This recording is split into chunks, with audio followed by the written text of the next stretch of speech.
ಸರ್ವಮಂಗಲ ಮಾಂಗಲ್ಯೆ ಶಿವೆ ಸರ್ವಾರ್ಥ ಸಾಧಿಕೆ ಶರಣ್ಯೆ ತ್ರ್ಯಂಬಕೆ ಗೌರಿ ನಾರಾಯಣಿ ನಮಸ್ತುತೆ.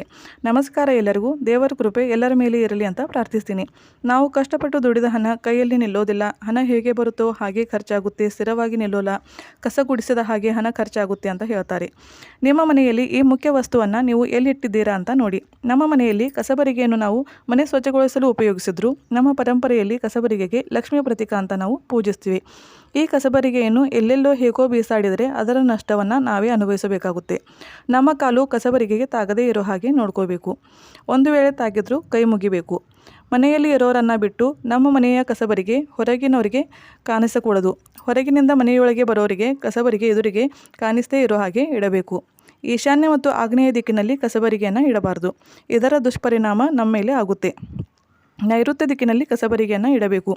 ಮುಸ್ಸಂಜೆಯ ಹೊತ್ತಿನಲ್ಲಿ ಕಸಬರಿಗೆಯನ್ನು ಮನೆಯಿಂದ ಹೊರಗೆ ತರಬಾರ್ದು.